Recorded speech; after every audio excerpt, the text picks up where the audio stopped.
Racing isn't easy, but experiencing it is. iRacing puts you in the driver's seat with the industry's leading sim racing game. Drive on laser scan replicas of the greatest racing circuits from around the world. Go head-to-head against other drivers chosen by skill-based matchmaking to ensure competitive racing at every level. Compete across all your favorite series. In officially licensed cars, engineered to deliver the most accurate driving experience possible.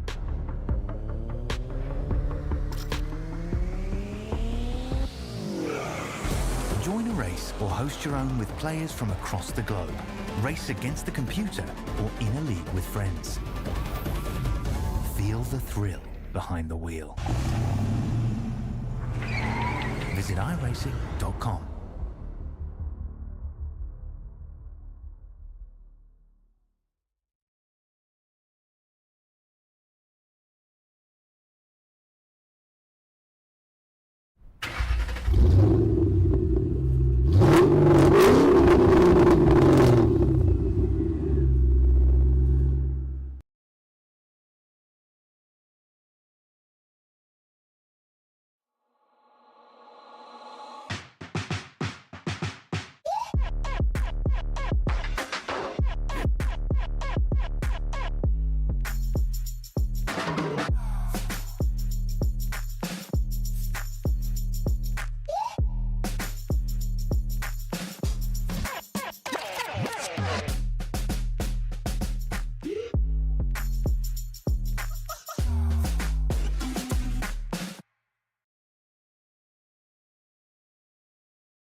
Good evening, good morning, good afternoon, ladies and gentlemen, and welcome into the Racecraft Simulations V8 Veterans Season 24 split reveal here this evening. I'm one of your hosts, Hamish Munro, joined by League admin Jon Van Ree in Split 3. Producer, broadcaster, do you classify yourself as a broadcaster yet, AJ? I don't know, but you're the one who puts the stream up for the Split 3 guys. But yeah, I've got Jon Van Ree and AJ alongside me tonight. Gentlemen, big night for these drivers. 1 week until round one. Well, pretty much less than a week now, until we head out to Belgium for round one at Spa. And I think there are a lot of drivers who are eagerly awaiting where they're going to end up in terms of the pre-qualifiers, and then also where some people are ended up thanks to the promotion and possibly demotion system coming into this season. Yeah, hi, Hamish. Yep. Yeah, thanks, Hamish. It's actually the official title is Chief Button Pusher. Oh, Chief Button Pusher, okay. All right, the Chief Button Pusher of the Split 3 broadcast.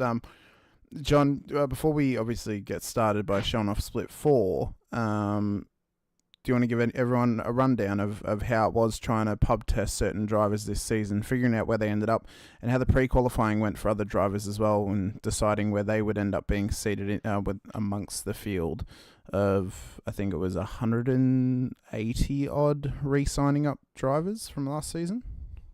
Yeah, but we've had basically, I think basically we have something like, 12 new guys in,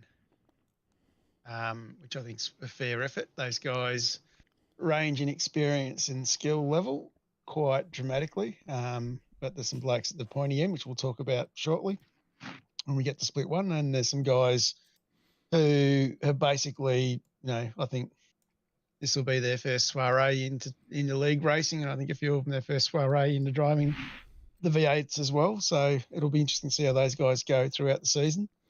and I know we had a very heavy mandate from a couple of particular Split 4 drivers to be very, very tough on the new guys coming in. So it'd be very interesting to see how it plays out as the season goes on.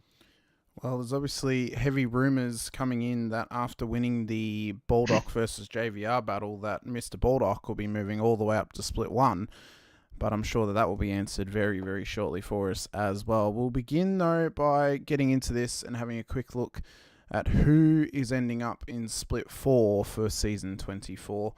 And which drivers are going to be seated where? I mean, it's all been ordered in the sense of race starts in the veterans. So there's only one new driver, or returning driver, I should say, who signed up off the wait list into this season for Split 4, that being PJ Whiteman. All the other drivers who've joined the field are debutants for the first time in the veterans of Anthony Rivett, Ashley Hall, Ernie Toth, Hayden McAndrew, Leon Williams, Michael Gillespie, Robert Williams, Steve Arthur, and Terry Taylor down in Split 4. And the demotions coming down from Split 3 this season into Split 4 are Peter Kelleher, Michael Korolev, Justin Wood, Tim Lawson, and Simon Black. So only 5 demotions going the way of Split 4 this season, John. Yeah, it was interesting. I think we'll see a bit later when we get down the lists a bit more. There was a bit more of a push higher up to drop guys because of people going into the system. But these guys have come down. They've all sort of been sitting down in the bottom area of the list, particularly when we sort of looked at how they were ranked or how the Split 3 guys rallied out. You know, like Korolev did go overseas for a fair time during the season, missed quite a few weeks. I think that's kind of put him on the back foot. Simon Black, similar story, missed a few rounds throughout the season. A few other guys in there didn't really have a great season as well, like Pete Kelleher, Timmy Lawson as well. So those guys get their opportunity to come back, and Justin Wood as well, get their opportunity to come back into Split 4, try and shake things up. It's an interesting Split 4. There are guys that I think, with the ones coming down, I think they will be contenders in my eyes. I think Woods has got the speed. Kelleher, he's got to put it together, keep it clean, and he'll be okay. Korolev's another one. I think he is definitely going to be the man, I think, to watch this season. Don't rule out Korolev. He's quite good. But, you know, then we sort of talk about some of the guys in that supposable ranking system. So names to watch in this split for me would be, of course, Ko Kinzel. He has been improving week by week and knocking about. Daniel Schaefer had a rough end of the season. He was a little bit unlucky not to be higher up. Rob Baxter absolutely blew a golden opportunity. He was sitting very, very great in the championship after 6 rounds, and then came home very poorly. So if he can put a season together, I think he'll be up there. Brad Grant, he's another name to keep an eye out for, another one of your boys. And I just think it's going to be definitely something to keep an eye on. With Brad, he's been improving every week. And Shane Patterson, like, if this, looking at the list we've got there, this is his golden opportunity. He's not going to get a better opportunity than this. It's time to step up. We'll see what Pato can do. And then, of course, Tommy DeWitt, he's got to tee off at some stage. He's been copping a lot of work and a lot of flack from Stoney. And I know that Baldock's been ripping into him now as well, trying to claim himself as the number one for WKMP in Split 4 this season. So definitely going to be very interesting to see what he can do. And then, not to mention as well, we've got these new guys, you know, a few of them come from a bit of GT3 background. A few of them are pretty well inexperienced. So very interesting to see how some of these guys go. Terry Taylor's got a mouth on him. He's been already revving into me about where he's going to be. I think he's going to be a bit pissed off. We've got him in Split 4. He was hoping Split 2. Toys are probably going to get thrown out of the cot there. Yeah, just keep an eye on that guy. I think he's a bit of a rough nut. Claims to be good friends with Dave Coleman. Just saying. Yeah, just definitely some interesting drivers in there. Some guys didn't have a very good season as well, who we know are quick, like Sean Slater's a very quick guy. Never rule him out. Vaughan Robinson well, I think they changed their name. It was Southern Cross Racing. It was something about Jim and still Southern Cross Racing. Apparently they made a faux pas name change according to new team owner Mikey Harland, of Hoff and Jim's chubbed up chubbies apparently. Well, I've gone and changed all the graphics and everything, all of that. So I'll have to change that back. Of course you have. Oh, I just love how people do this stuff. Like I've got no time at all to do nothing else. Yeah, so there's a few guys in that list I was just saying that definitely have the opportunity. Baldock's got to go better. Like he's beaten me, but surely he's got to beat Pato now. That's the challenge. He's got to step up and do it. We've got the Cadman still. That's probably one of the best ones for Friday night. It's always a great broadcast when we've got the Cadman on track. Yeah, it's going to be a great looking field. It's like 8 new guys in there or 9 new guys in there. It's going to be interesting to see how they go.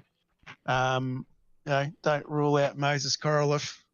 He's probably one of the best starters that you see going around. So with this group, he's going to be knocking boots up the front. Yeah, I think it's going to be a good season for these guys, particularly with the tracks that we're going to. I think it will as well, and I think that for guys like Tim Lawson, Justin Wood, and Peter Kelleher who have shown some good pace last season in Split 3 AJ. I know that Justin had a couple of good qualifyings towards the end of the season. This will now be a time for them to prove themselves, be the next Ray Smith, if you will, come in here, try and fight for some wins, fight at the front of the field, and try and accept the challenge from some of the Split 4 mainstays at this point of like Jeff Sanford, Patterson, as you said, John, Baldock, Phil Marsh as well, Jeff Eddy, who had some really shining performances last season, as well as like Braden O'Loughlin, Nathan Cadman, Kaya Kinzel, who you said has really been on the rise as of late, the Brazilian there. So I think it'll be good. I think Split 4 is only getting more and more competitive, and I think it's a far cry away from its first edition a few seasons ago, where the field's getting more used to driving around each other now, and it's more or less how quickly do the new drivers, whether the drivers have come down from the split above or they've come into vets for the first time, how well they're actually going to situate in this field and how comfortable they get. I think Vaughan Robinson's going to be one to watch because SCR, I know, have been working on training and getting their systems up and running better. So I'm very interested to see how he does and how that team does as a whole across all 4 splits. So, I think it's going to be good in Split 4 next season. I think it's going to be one definitely to watch out for. And I like Zippy's idea. Last season was the Chook raffle. This season, I think maybe needs to be the Baldock Cup. Nah, it's still a Chook raffle. I'm not going there. Not going there. Well, I'm going to put you on the spot, John. I'm going to get you to give me a prediction for your top 5 this season for Split 4. Oh, Jesus. Top 5, I'm probably going to go with Kinzel. I'm going to throw in Baxter. I'm going to throw in Cadman. It's at 3, isn't it? Yep. I might drop in our good friend, Mr. Korolev as well. And I'm going to throw in a bit of a roughie. Jeff Sanford. Oh, I like it, John. I'm gonna, based on the couple of Split 4 broadcasts I watched last season and this from the season before too, I'm gonna agree with you on Kaya Kinzel. I think he has been really, really strong. I think Justin Wood's gonna have a strong season, so he's gonna be one to keep an eye out for. I think Peter Kelleher can get in the top 5. I think Sanford will, and I think who else from that list? Nathan Cadman. Yeah, I agree with Nathan Cadman. I think that'll be the 5. I think 2 drivers who've come down will go back up again next season. And I think it's going to be Wood and Kelleher. And I'll give you an even more audacious pick for you, John. I think Baldock's going to finish in the top 10 of the championship. You've said some silly things in your time, Hamish, but that takes the cake. Here. Yeah, and then I mean, AJ, how do you think those Split 3 drivers who've come down are going to do amongst this Split 4 field? Because I know that obviously you've got a couple of fingers in the pie of Split 4 with obviously Brad Grant and David Logsdale previously being in this split, and now another one with Tim Lawson joining the field. And Jeff Eddy as well. Of course, Jeff Eddy as well. Yep. Yeah. So how do you think those 5 demoted drivers are going to do amongst this field next season? I tell you what, when I first saw the name up there, I was surprised to see Tim Lawson's name there. But to be honest, yeah, he had a rough sort of season last season. I think, yeah, I'm excited. I reckon Tim, Brad Grant, I've already said several times that he's definitely going to be in Split 3 at some point in the next few seasons. I mean, David Logsdale, it's just cool to see him out there. I just get so much pleasure out of him going round and round. It's awesome. And of course, Jeff's just such a character from America, coming and joining us all the way from America. Just an honour to have him around. So I'm really looking forward to it. Actually, they're all going to be quite competitive, I reckon.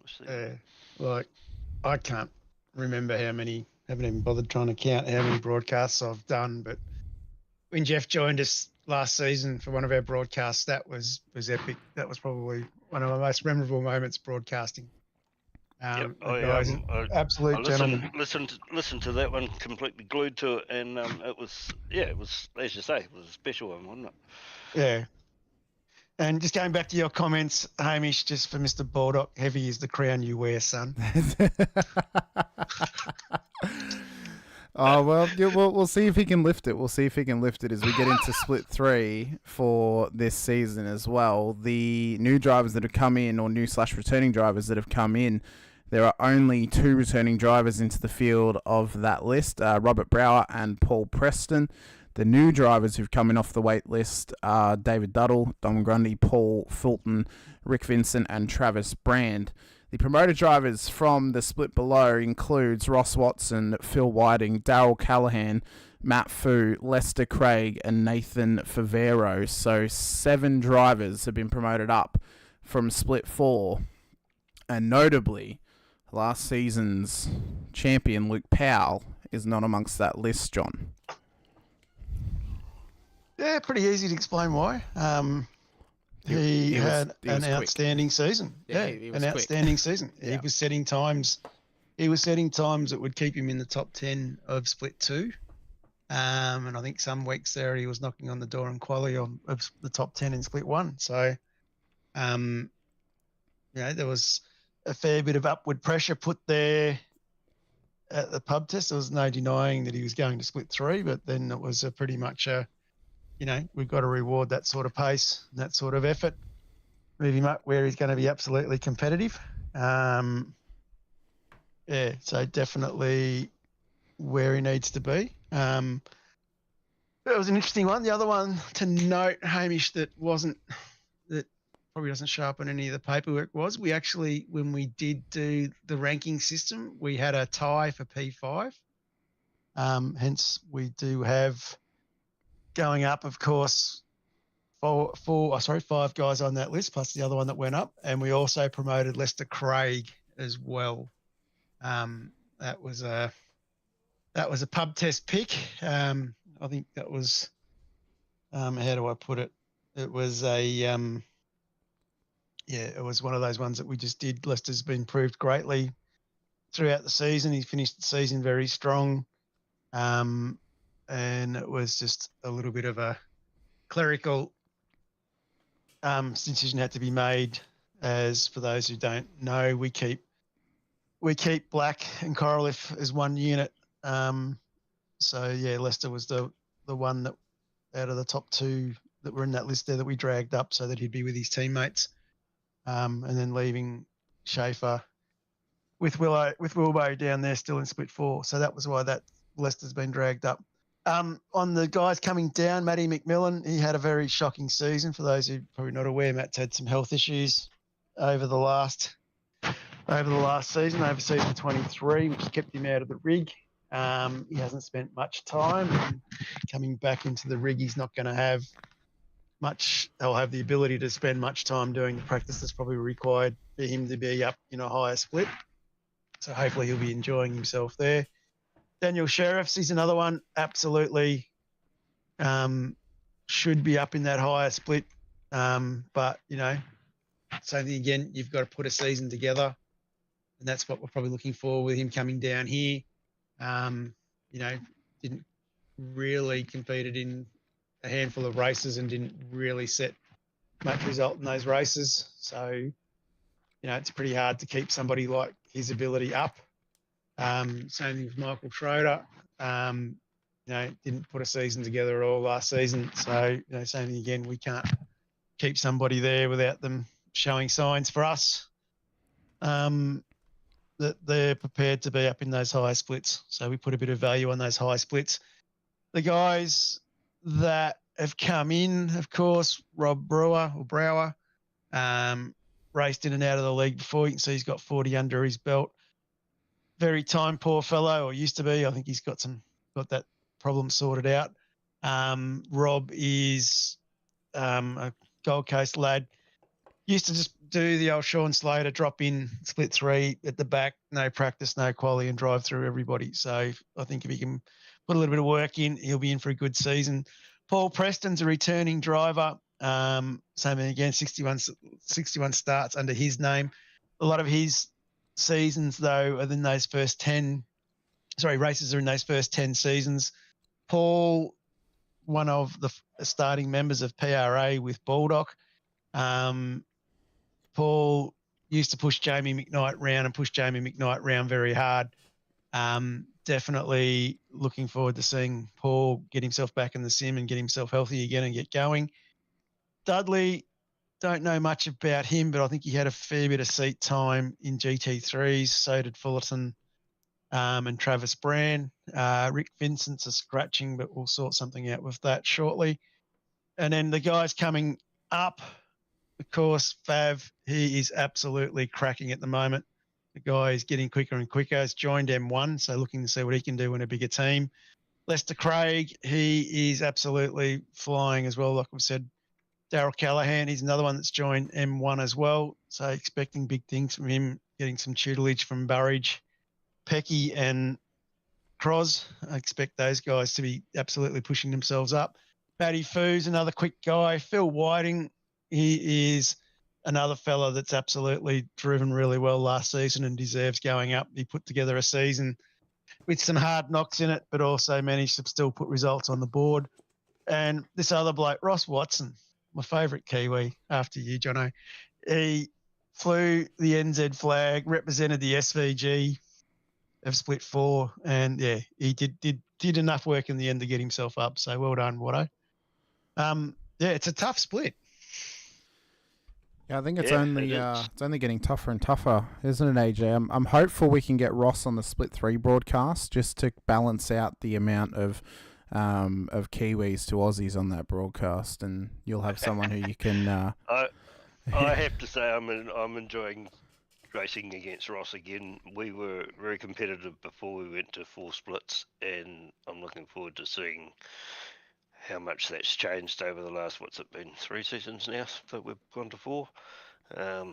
Anyway, yeah, looking forward to racing against him again. I think Joel, we're calling him Off the Wall because it's a lot easier to pronounce. So I think Joel will go pretty well.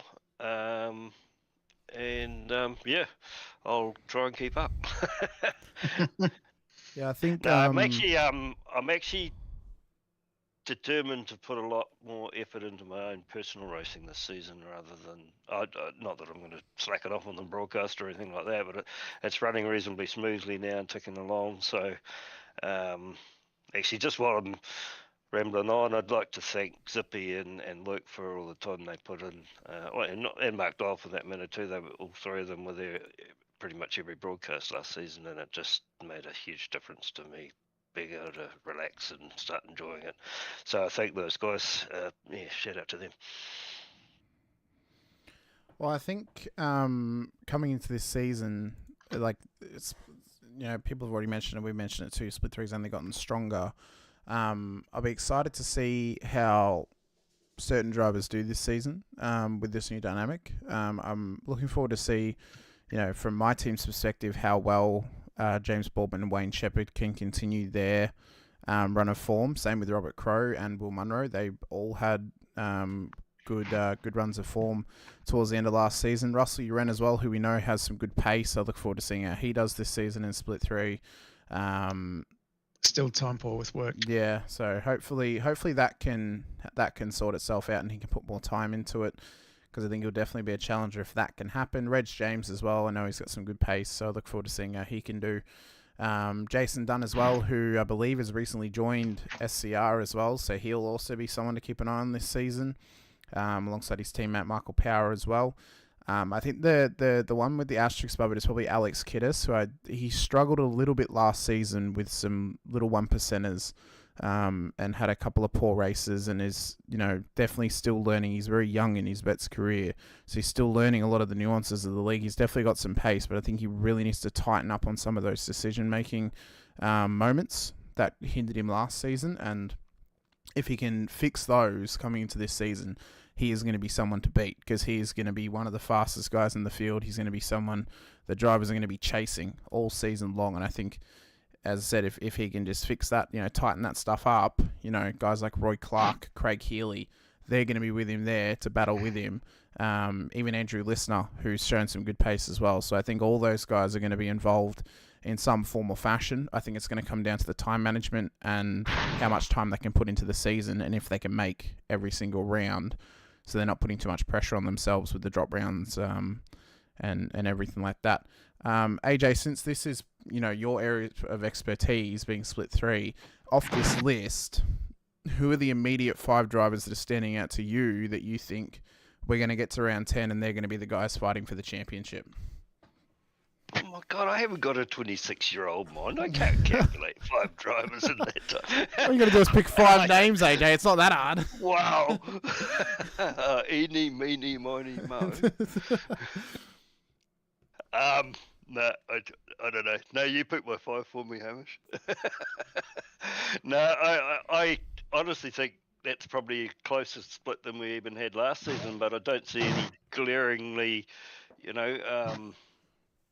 mismatches or anything like that. I think it's going to be an awesome season. So no, I can't pick 5 in 30 seconds. That's fine. I did notice a notable name not on this list, John. And you can maybe talk us through it if you want to, or not. I don't know. Simon Farrington, who raced in Split 3 last season, is not on this list. So has he gone back to RC this season, or has he stepped away? What's happened with that one in terms of the Split 3 field? Stepped away. We've got a number of drivers that didn't re-register this season. We get a turnover of drivers every season, and for whatever reason, Simon's one of those drivers. So, Fair enough. I think just a name that I also forgot before. Sorry, now that I think of it, Ron Allen as well. I think it'll be one to keep an eye on too, as part of that M1 outfit as well. Yeah, of course, the M1 outfit's grown into I think second or third biggest team on the grid. They got Pecky, Darryl, Ron, and then did you say it was Nathan Favero who's also joined them as well? Favero, yep.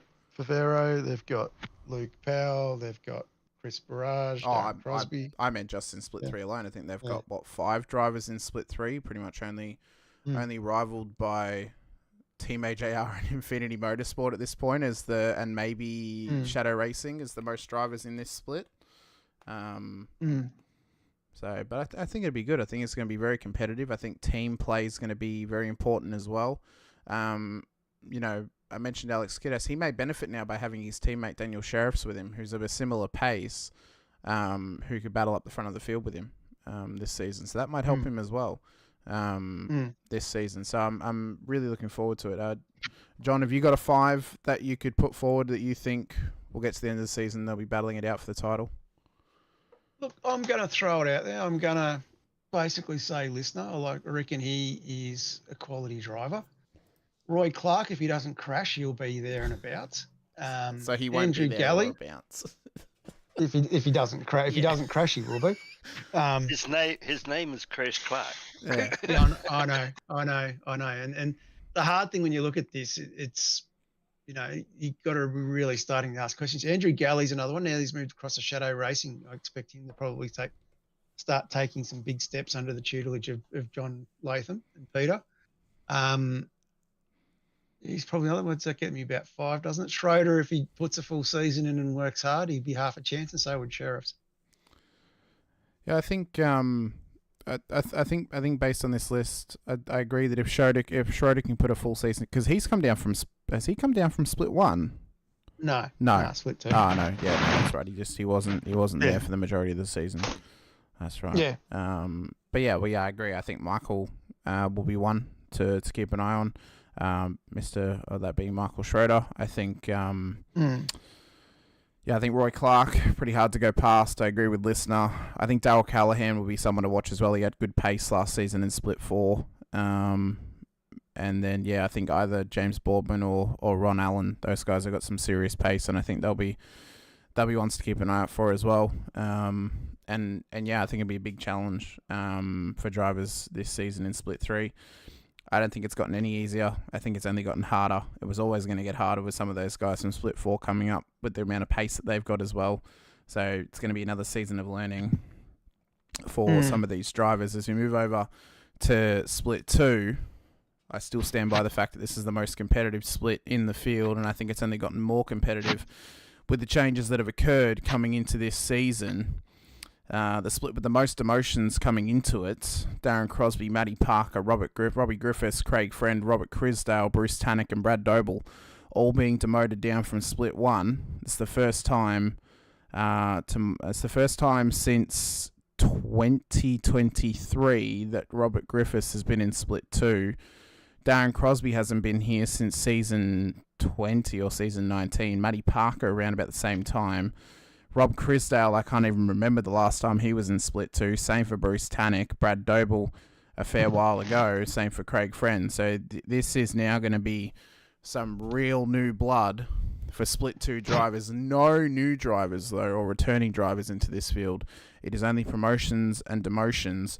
The promoted drivers from Split 3 coming into Split 2. Mark Houghton, Luke Powell from Split 4, Ben Brook, Scott McKenzie, and Wade Reynolds.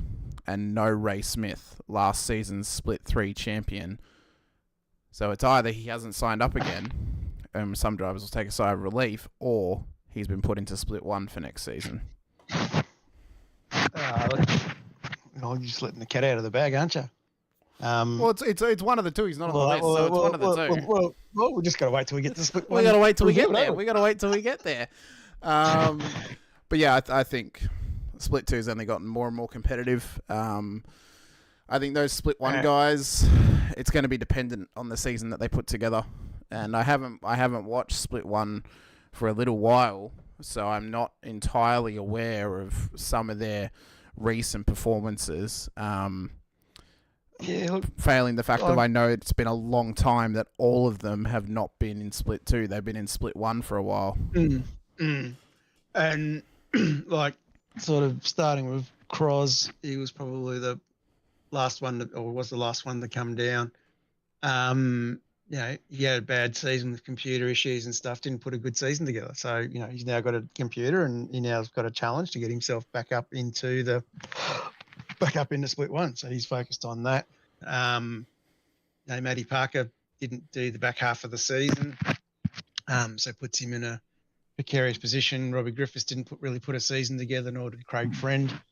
So we've kind of got ourselves guys that do have some ability, if they can put the time and effort in, that will be pushing themselves to get themselves back to Split 1. Like, don't rule out Brad Doble. It's his second season with Shadow Racing. Expect big things from him. Bruce Tannock, he's one that I think, it's an opportunity for him to run at the front and show us what he can do. As Scotty says, he's quick. Be aware. Like, I think really Bruce is being put back there to win a championship. That's probably the way I'm going to look at it from the pub test perspective. He's put back there to step up and win it. in saying that, it's not a bloody easy split to do that with. The guys that have come in from the lower splits, Luke Powell, like we said, he is fast, he is quick. He commits himself to it. I think he'll be another one that could probably knock on the door for taking out that championship as well. Ben Brooks, he's done well to get himself up out of split 3. Scott McKenzie, another Kiwi. Got to keep an eye on these Kiwis, like moving themselves forward and further up the board as we go. Wade Reynolds, JWM boys, they are very quick and work very well together. Mark Horton, he's another one. Expect him to be fit there and abouts. But, when you then sort of go back through the guys that are there and have been in that split for a few seasons, there are some bloody good drivers in there. Some ripping blokes, some ripping drivers, and some guys in there who've also got some license points issues. But, looking at split 2 with license points and things like that, they've probably been one of the better splits last season with good racing. Yeah, I think last season being coming off arguably one of the cleanest split 2 seasons the season prior, coming into last season, obviously the pressures were high and the feelings were high. It was heated for battles throughout the split. It was still relatively clean, but it was definitely messy at some stages across the field. And I think that RC did a fantastic job in trying to fairly traverse that for the whole field. And I think that this season now, with those split 1 drivers coming down, they're not going to have it. They're not going to have it easy. And I don't think they should come into this season thinking they're going to have it easy, because split 2 has proven time and time again it's a different race style to split 1, but it is just as competitive, if not more so, based on how close the entire field is, based on how close the pace is, based on how close the racecraft is. Yes, there's always, 1 to 5 drivers at the back of the field who may be hanging out at the back of the field for the season, but that's normally a natural thing to happen for every single split because they are right on the brink of going down or staying up. And that's then when they've got to try and lift a little bit coming into this season. I think for me, coming into this season, dependent for those drivers who were in Split 2 last season, dependent on if they can get a full season together, because there's been now a couple of seasons where some drivers haven't been able to, but they would have been competitors if they had. I look straight to the names of Trent Allen and Scotty Van Loon. If both of them can put a full season together, they're going to be fighting for this championship. But it's about how much time they can commit and how much time, can they find on track. Because Trent's got pace, Scott's got pace, but the last 2 seasons they've struggled to put the time towards it. You can put a line through Van Loon already. He's too busy rolling his big deck. I don't think he's going to have the time. I don't think he's going to have the time or the effort. And if he does get any time, he's out in the Tirana. That's probably one name I'd probably put off your list there, Hamish. Well, I mean, that's what I'm saying, dependent on if they can actually, if they could put the whole season together. Not everyone can. And we saw last season, not only was it the drivers who could put a complete season together, it was the drivers who were consistent that were the ones that came out on top. The top 5 of last season were drivers who were consistently inside the top 10, consistently inside the top 5, had 1 or 2 poor races, and at certain times of the season it went their way, at other times it didn't. So I think it's going to be a similar scenario this season. I don't think we're going to get one driver dominating the whole way. I think it's going to be just as competitive. I look at guys who really raised their game last season in terms of their consistency. I look at guys like Halil Cesar, I look at Shane Randall, I look at Matt Scholes, I look at Paul Burns. They're going to be in and amongst the top 10 this season. I look at Simon Haynes. He had some very strong performances last season, and he had some others which weren't quite there. The groundwork's definitely laid, though, for that to be a lot stronger. Same for Chris Blanchard as well. You mentioned Mark Houghton. It's his first time back in Split 2 in quite a few seasons, so the pressure may be on him a little bit. I'm hoping that he can continue his run, because it's been great to see Mark be successful again in a supercar. Luke Powell's going to be up there. I have no doubts about that, especially with his teammate and team boss Darren Crosby in this split with him as well. I think he's going to be right there to help him along. Brad Doble's going to be a contender. Bruce Tannick's going to be a contender. Robbie Griffiths will probably be up there too. Same for Matty Parker if he can race the whole season as well. You know, Are you just reading out the whole list again? no, I'm not. I just think it's literally that competitive. And I haven't even mentioned the person who snuck his way along last season and got himself a top 10, Brenton O'Brien. It is literally that competitive, AJ, that you could list 10 drivers and they could win it. It is so close, and the difference between the top 5 last season and the 5 drivers at the other end of the top 10, the difference was the top 5 were race winners. That was the only difference. If the other 5 had won races, they would have been right there with them.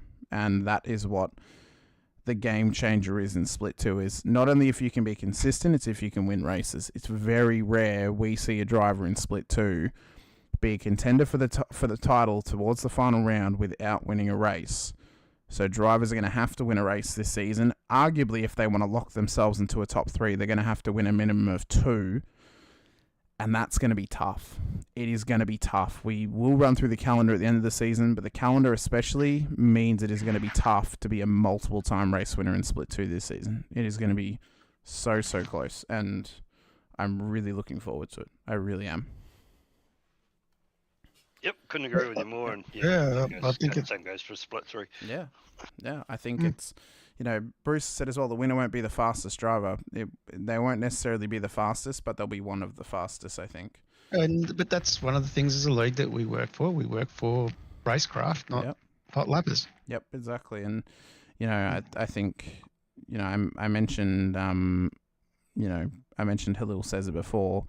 He comes in, he's going to be, you know, personal bias aside, he's going to be someone to watch this season, because he comes into this season for the first time with a teammate in a split with him. He joins a team coming into this season. He showed great pace last season, very consistent. He'll be one to watch. And then I mentioned Luke Powell, Darren Crosby. Those guys are going to be working together, so they'll be ones to watch as well.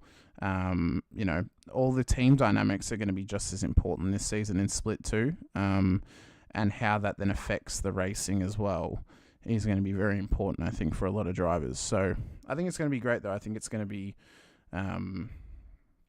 you know, very competitive. And I think some drivers may be in for a wake-up call this season of how competitive it's actually going to be, if they haven't prepared themselves leading into this. So, well, it's a split where a second covers most of them in quality. So yeah. For me, I mean, this is probably the hardest for me to pick a top 5, hence why I mentioned so many names. I was yanking your chain, but I couldn't resist because it felt like you'd read out the whole list. No, it's But fine. yeah, It's I fine. mean, that's why, because it is truly that competitive. I think. But you know, I do think you're a bit biased. It's not just Split 2.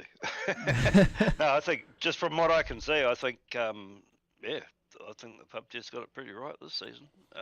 But we haven't seen the last one yet. But no, we haven't. Yeah, we haven't. I think looks good. I think the names, to give you 5 names to keep an eye on this season. Some of them will be time dependent if they can put the time in. I think Trent Allen is one to keep an eye on if he can put the time in. Luke Powell will be one to keep an eye on as one driver to jump 2 splits this season. I think Robbie Griffiths coming down is going to be one to watch. Same for Bruce Tannick. And then I think Brenton O'Brien is always going to be one who's always got his name in the hat. There's other guys out there who I mentioned earlier who have got pace too. The 5 drivers I named may not even be in the top 5 by the end of the season. It's just that close. But they're the 5 that jump out to me, at least, away from personal bias aside, that would be up there. And I wouldn't be surprised if they were the 5 that are there at the end of the season at all, for Split 2. Okay. And yeah. Right. Mikey Harlan's going to walk the talk. He is. He's going to steal more tyre sets from Andrew Hoffman, and he's going to walk the talk. He's going to walk the talk. He's the man. He's the hot shoe. He's the gun. He's the gun. Yeah. Spin the barrel, and he's gone. And Tannick, he's got something to prove, I think. He does. He does. He will be in there and thereabouts. And you just stole my graphic off me, so I've got to go to this side. I'm very sorry. And I'm probably going to go and put my hat on Darren Crosby. Yep. Like you said, he's going to have Luke Powell there to push him along, so he's going to be keen, and I think he's going to be motivated to get himself back up with his other boys. Eben Kennedy are never too far away. Then it gets rather interesting when we sort of start looking at, that's my first 3, 2 to go. I'm going to put my hat on the head and say Shane Randall. You didn't really mention him, but he did finish. I didn't want to talk about him too much. Yeah, no, I want to talk about him because he's the guy that just missed out on going up. He did. He's there and abouts, and I'm going to also throw pressure on to Brenton O'Brien. I think it's time he moves off the chubbies. He's had too many of them. I do know ERT had him over at the Bend yesterday doing a secret session. I have seen video footage of it, so it has happened. They have been doing some sneakies. So don't rule out those guys. That's all I'm going to say. That's my 5. I agree with you. And to put the team owner hat on, don't underestimate Shane Randall and Hellel Cesar this season. They're going to be coming for it, and they're going to be going after it. So don't underestimate them. No, I'm not underestimating. No. I'm just saying everyone out there, don't underestimate them. They're going to be ones to watch. But for Split 1, kind of jumped the gun on it a little bit. Andrew Rushworth has pointed out apparently his race starts are incorrect. He's only at 50 race starts, apparently, not 125, John. But irregardless of that stat, the drivers that have come up from a lower split, the top 5 of Split 2 last season, Jim Caperonis, Ricky Hyde, Sean Vandermeul and Andrew Rushworth and Matt Muggleton and the Split 3 champion Ray Smith have all been promoted to Split 1 coming into this season. And then the drivers returning and new coming into this season, Scott Gamble returns to the field, Paul Young returns to the field, Stephen Clark of Trans-Tasman Racing returns to the field, and then Matt Brunt and Matty Mascord join the field for Split 1 this season. And, I mean, it wasn't so surprising to me, but it's also a little bit surprising that he was jumped 2, Ray in Split 1, but I think he's definitely got the pace to be there, and I think it'll be a good challenge for him and a new challenge, and as a team owner, I'm glad to see one of my cars in Split 1 again, so that's going to be good to see. Yep, that well deserved. Yeah, look, it's an interesting split. Like, I think it's going to be very competitive. Looking forward to seeing what Caperonis can do. Waving the flag, of course, for SCR. They got another one in Split 1, so there'll be a fair bit of pressure on there. Ray Smith, I think he's got the goods to be able to hang it with the top 20, top 15 in that group. Paul Young, late entry, but managed to get himself in. He's always been very quick, been around for a long time, a lot of racing experience. We talk about the experience of Racecraft. Youngie has that in Shovelfuls. Matt Muggleton's up in there. Don't rule him out. He's one that was very, very passionate towards the end of last season. Sean Vandermeulen had a very, very rough round 10 last season, but, it done the legwork. And, of course, when we did the ratings, round 10 becomes droppable. So, he was pretty safe there. Matty Mascord comes in off the bench, spent 3 seasons, I think, in the safety car in Split 1, has been one of these guys who has basically had the 15th of May stamped on a wall and would tell me at least twice a week how many days it was till he was coming. And here he is. Pre-qual time, I'll tell you what, pre-qual time puts him up around, I think, just short of J-Ross. So he was basically in the top 3 or 4 on pre-qual, which for Barber was a pretty cracking effort. Matty Brunt, all of a sudden J-Ross has got some teammates with him. That's going to be very, very interesting. See how he goes. Stephen Clark, been out of the seat for 4 years. Yes, he's TTR. Yes, he's TTR royalty. Yes, he can talk the door off anything, and probably one of the greatest. In fact, I'm not going to say one of. I'm going to put all of our other friends to shame here at SimSpeed, myself and everyone else in this room. Stephen is probably one of the best commentators going around, if not the best commentator going around in the Australian V8 scene. He is an absolute legend of a man. I've had the privilege of working with him a little bit over at the Pro Series.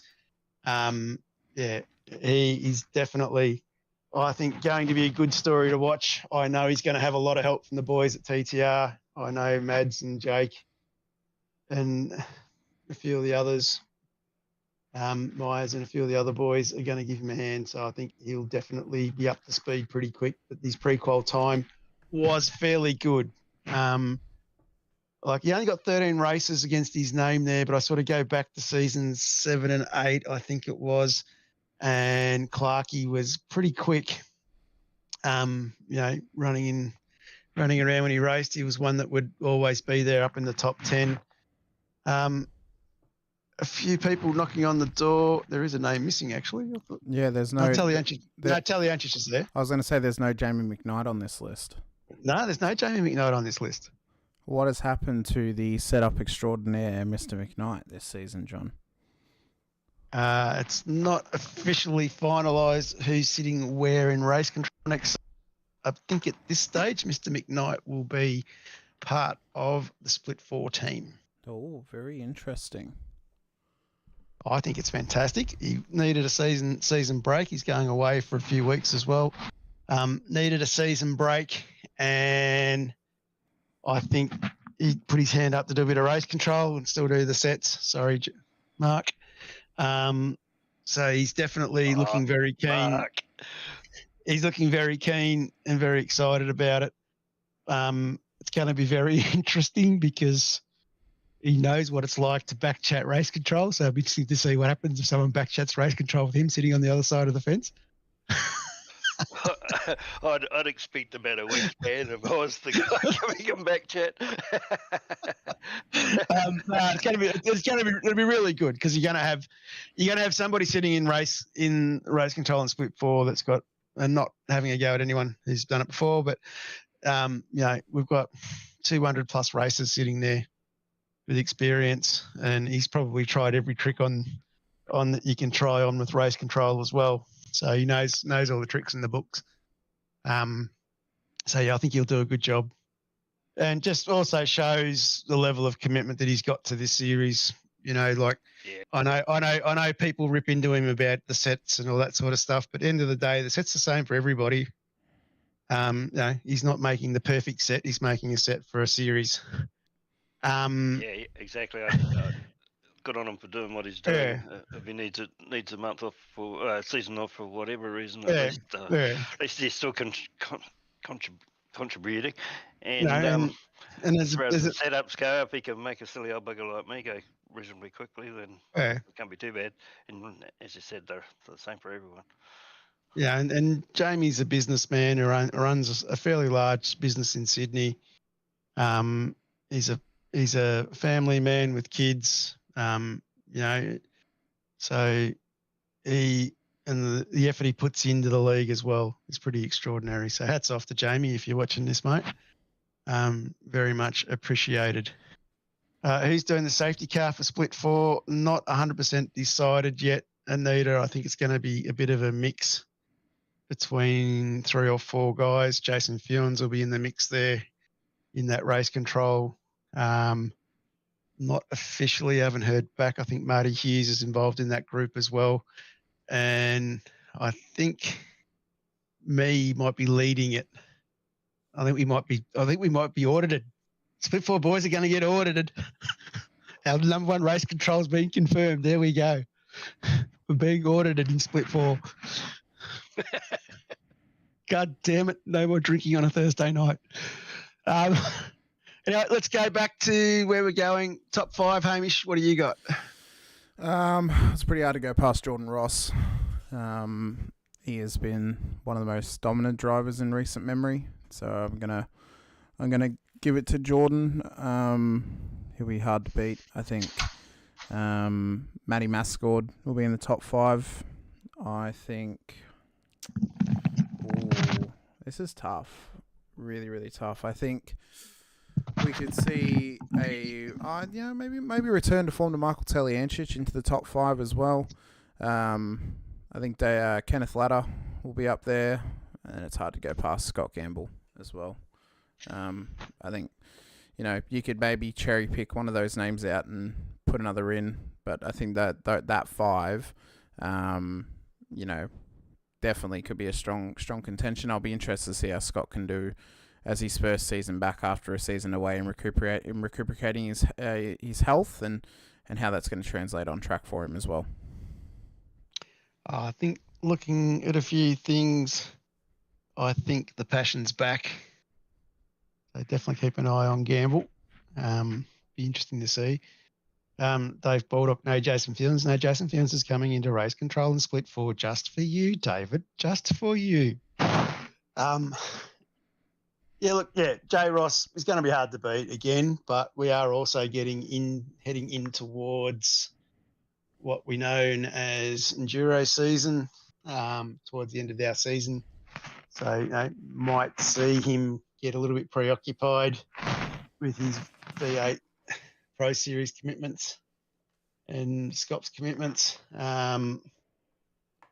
Look, Youngie, I expect him to be running around in the top 10. Lobby, if he gets the time, he could be pushing him as well. That's probably my main 2 or 3 there. I think Wayne Walker as well could be one to watch. Yeah, Walker. And you kind of can't go too far past. Jason Spriggs has dropped out this season, so we've lost him. Dean Logsdale had a great season for his first run up there. He did. New team as well this season, going into 9-5. He'll be one to watch. So, he'll be one to watch, I think. I'll just jump in there too. Yeah, Dean's got some big ambitions, and he's driving really, really well. So wish him all the best. I think he'll do really well at 9-5. I think, as AJ says with tears in his eyes, saying goodbye to Logger this season. All the best to him, genuinely mean it. Right, and then the other one you've got to keep an eye on, I think, in Split 1 that's going to be interesting, like Van der Meulen being up in 9-5 as well. But the other one it's quietly going under the radar, Stacey Boyd over at Phase 4. Yep. All of a sudden now we've got Youngie in there from Phase 4, so we've got 2 cars. I've noticed that Ben Morris and Steve Vella have dropped into the Discord channel as well, so I'm probably expecting those guys to have spotters, and I reckon we could probably expect Stacey and Paul to do quite well. Yeah, I agree. I think the X factors this season, I think Logsdale is one of them, and I think Ray Smith's one of them too. They're going to be they're going to be the if they can have a good run, they're going to be the ones to watch for maybe a sneaky top 5, every few weeks or so. The other one is Matty Mascot as well. Yeah. Another one just slipping under the radar there. Who in his corner behind him? There's his spotter is one James Scott. So, if Matty's working with Scott, with James, and expect Matty to probably improve a little bit more and maybe start pushing for that podium position. I'm going to jump in there on a totally biased level too, on Team AJR level. Luke Ormond continues to improve his gear, and he's just getting better and better. And if we had to have Dean Logsdale move on from the team, then who better to replace him than the Split 2 champion from last season? So really looking forward to having Matt Miggleton on board as well. So it's a lot more than I ever thought we'd have, and a team that's got my name on it. But good luck to them. Yeah, definitely going to be an interesting season in itself, that one. Now, there's one thing that we haven't mentioned as we've gone through 4 splits, and I'm going to pump it out there.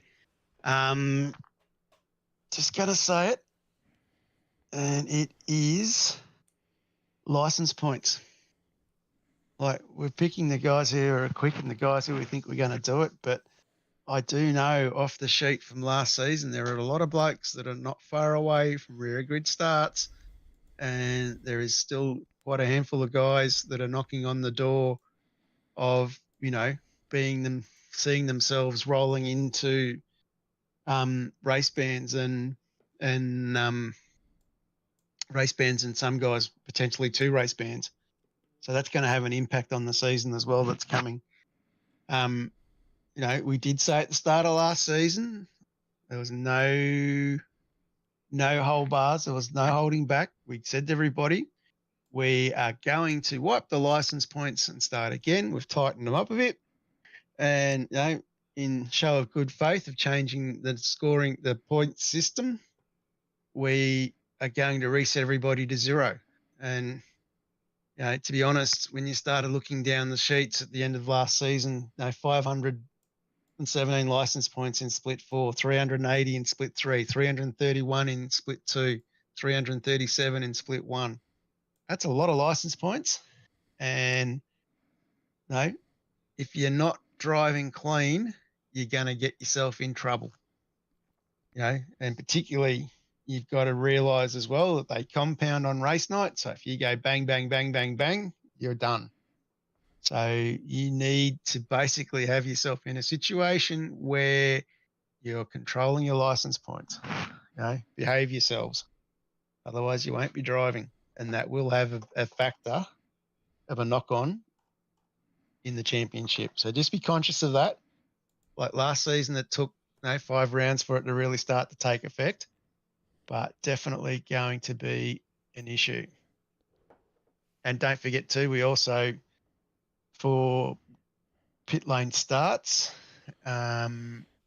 which we also do, we've changed the regulations on those to the point now where you need to stop at the pit exit, so the green cones, and wait until the last car has passed the safety car 2 line before you can leave the pit area.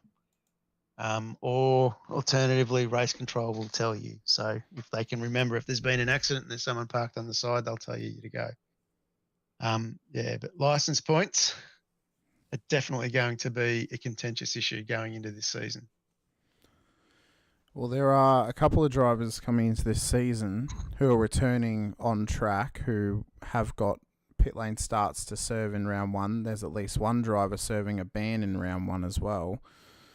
So hopefully that's a lesson learnt for them, John, and they can clean their act up for the rest of the season. Well, that's exactly it, Hamish, and hopefully it is a lesson learnt. And this is what I've been saying. If you're getting the pit lane start, that's kind of a warning to yourself to really clean your act up and start being careful, because from a pit lane start to a race ban is not a long distance. Marty Hughes, Brad was going to help out in race control, was my understanding where he was at the moment.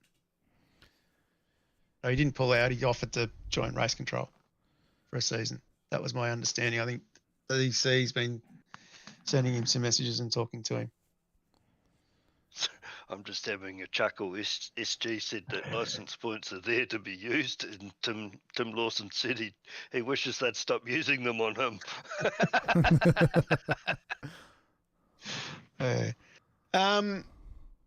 So that's probably a couple of quick things from me, Hamish, just to highlight to everybody. It's a completely fair point, John. It'll be something that I'll definitely be talking about on the Split 2 broadcast this season, because it'll be something that drivers will have to remember. Even though Split 2 had the least amount of license points applied to it last season, there are some drivers coming down who are close to a pit lane start. There are others already in there who are close to a pit lane start as well. So hopefully they recognise what they're on, how many license points they're on, and they take a different approach coming into this season.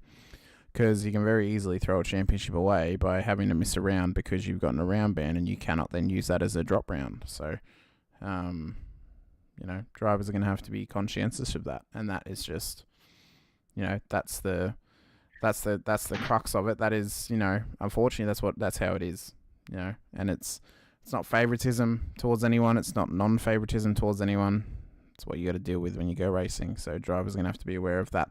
For next season, though, the calendar was officially released the other day. And of course, we'll be starting at Circuit de Spa-Francorchamps next week for round 1, 250 Ks at that circuit, the second longest circuit on the calendar.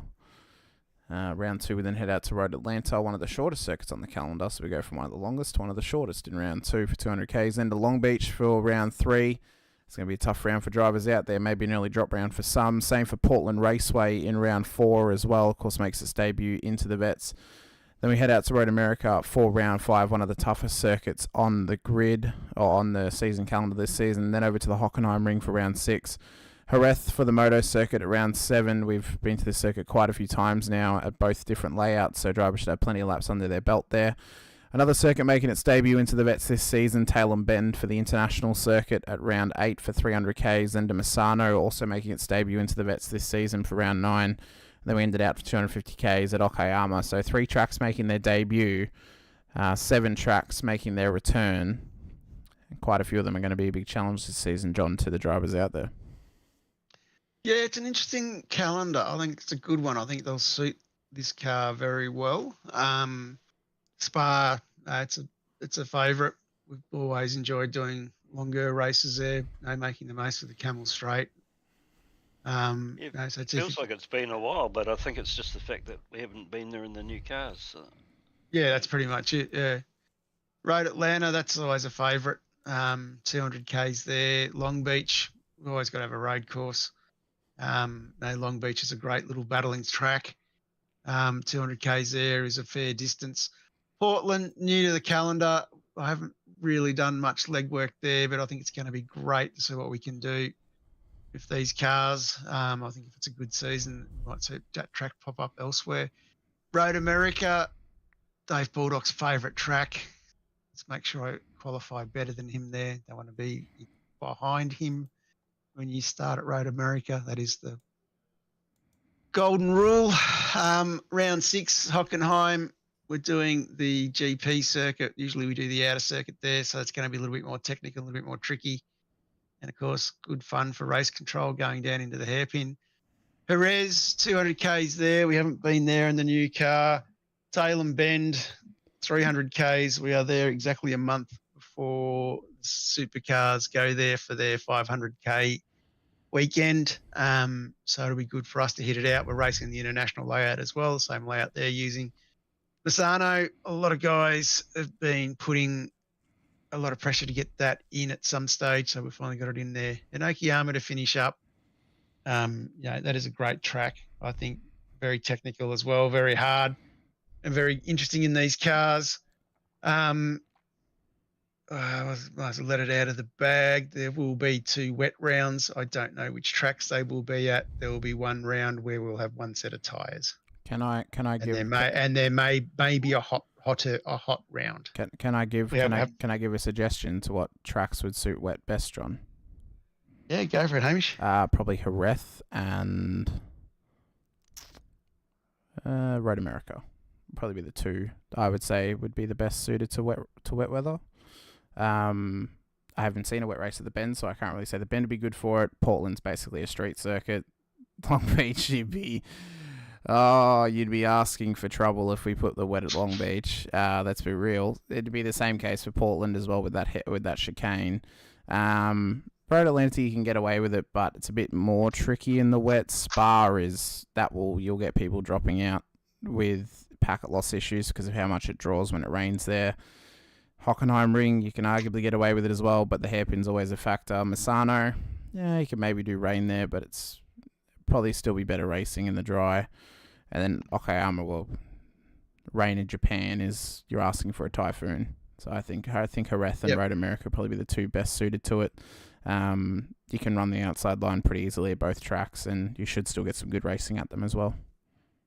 Yeah, we haven't quite finalised on them, but you're not too far off the mark with it. So I can say it won't be a 150K race where we do one set of tyres. Yeah. So we're going to push that out a little bit more to make it a bit more interesting. But yeah, so we'll see how we go with that one. Oh, Long Beach would be very interesting for one set of tyres, being that it's a tyre killer of a street circuit. That'd be so interesting if it was that one. But no, I think it's good. I'm really looking forward to this season, actually. I think it's as a complete calendar, I think it's better than last season, and I think we're going to get some really, really good racing. I think there's a lot of opportunity for good battling across all 4 splits at all 10 circuits, and I think it's one where any championship can turn on its head at a dime at any of these tracks. So I think it's going to be very interesting.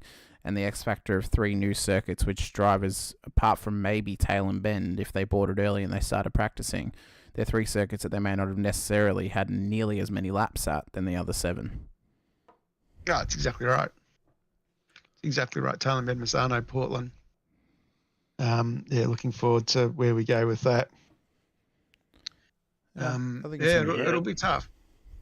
Great looking calendar, I think. It's gonna be a challenge though, especially when you're chucking a couple of wet rounds and a one tyre run. Yeah, looking forward to it. Yeah, try and make it interesting. I think it's going to be. Absolutely spectacular. Terry Taylor's not a fan of Tailem Bend apparently, but I've seen some races happening there already in the officials, and it's going to be good racing. I think the Bend's going to be spectacular for racing, especially with the longer format, endurance racing. I think it's going to be one of the better rounds of the season, in my humble opinion. But that's the calendar. Don't you worry. Terry has already told me every single freaking problem and detail with the calendar. Well, I would turn around and say to him, do you want to join the admin team? No. Do you want him on the admin team? Not particularly, no, but... or do you want to deal with doing that job? Anyway, let's see what he can do in Split 4. Yeah, we'll see what he can do down in Split 4, but... big shoes to fill. Big shoes to fill. It's not going to be an easy season for any of the drivers in any of the splits. Those are the 4 splits. That is the calendar coming into this season. John, do we have a regs reading stream coming up, or are you going to put it on the drivers to read the regs? I'm not putting on the drivers to read the regs. Very good. They don't read them anyway. So, and at the moment, I'm still extremely time poor. Yep. Read the regs. Do us a favor and read the regs, please. Please read the regulations. Yep. But, if you go trawling through the Facebook, through the YouTube page, you might find where we did it a couple of seasons ago. It hasn't changed a hell of a lot. Minor changes, but yeah. Yeah, I still reckon you got to read it anyway to absorb it. yeah. Nobody, if you want to brass race control off, start asking them questions about what's in the regs when you're on the grid. It'll go down like a lead balloon. So yeah, no, big suggestion: read the regs. Yeah, and keep an eye out for the sub-regs too. Oh yeah, I must get them done tomorrow night. Yeah, it's quite interesting when you have people come into race control and start talking. And they start explaining their definition of what the rule is, and then you go, have you read the rule? And they go, no. And it's like, well, you kind of signed when you entered. You kind of signed when you entered it, you'd read it, yeah. Very hard to start questioning a rule book you haven't read. Yeah, and then if you start working on FUPA, no, because it's the law, because it is, because this is what we saw on telly at Formula One. Yeah, it doesn't quite work like that. Yeah, but Michael Masi is their hero. In the words of Luke Ormond, season 24, let's go.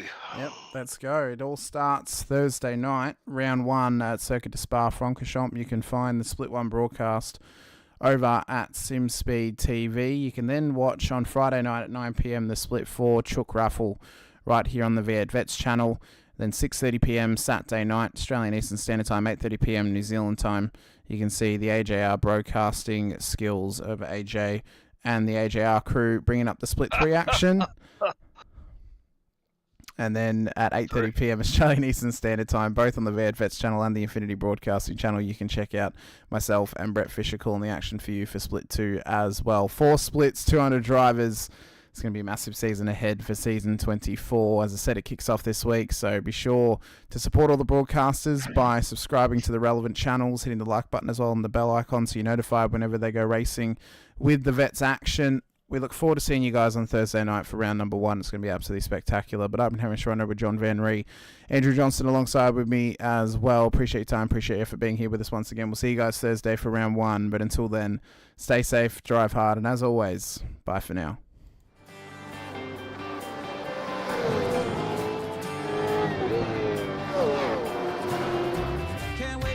I can already tell Coleman's going to have a fun time doing with Bruce Tankins.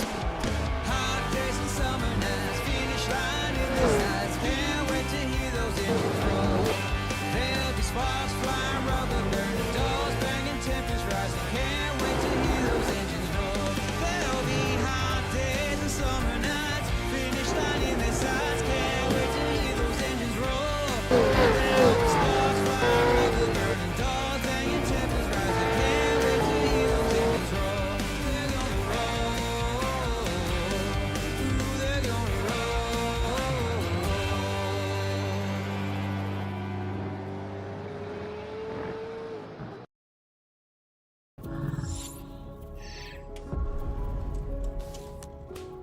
The racing series is a new milestone in Logitech G. All the great old wheels, the G29, the G920, the G923, they all have their own unique way of connecting to each other, but there's no room for expansion with those products. So the question arose was, you know, what if we were to give the opportunity for the racer to switch out from a drifting wheel to a GT rim? With the wheel hubs that we created, that's got a very specific button set, but you can replace any of the steering wheels. And the real lovely aspect to this was we could give the user, driver and the racer the opportunity to experience different genres of race. That allows drivers to craft high quality, customized setups that resonate with your individual racing style. When we start with the design, we always start sketching. Very often, once we've got sketches, we start discussing with engineering. We had 3 rounds of engineering testing or user testing where we invited in users from sim racing, and every single round of feedback we refine, you know, the product based on what they tell us.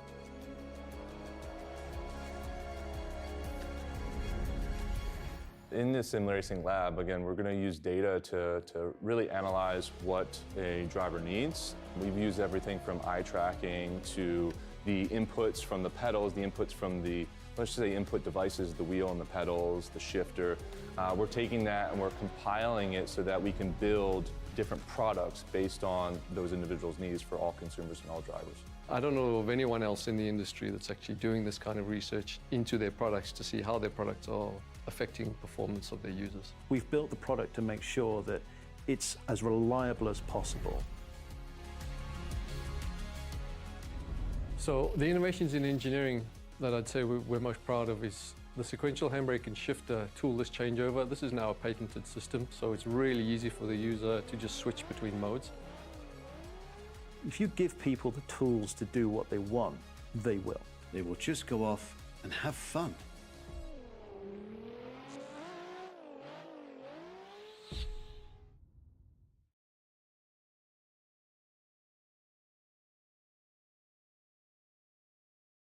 Introducing the Rackraft PT1, custom-built full chassis racing simulator.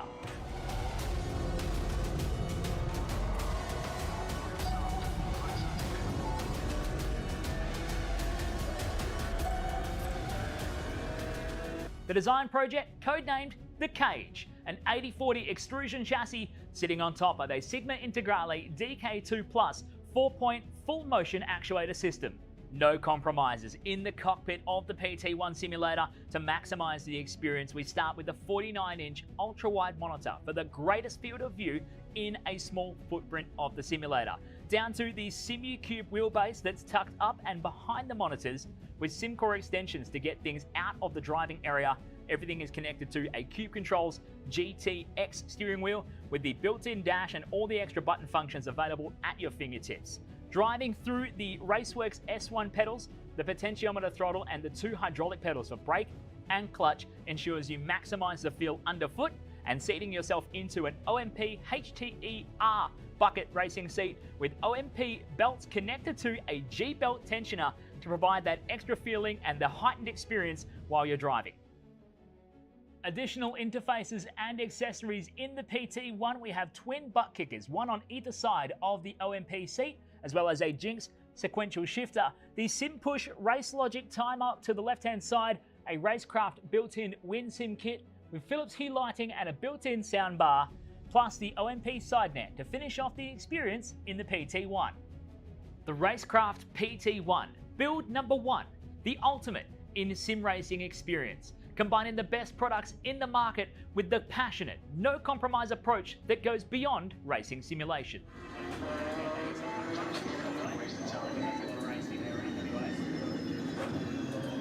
Yeah, we worked it. 2 laps left, so come on.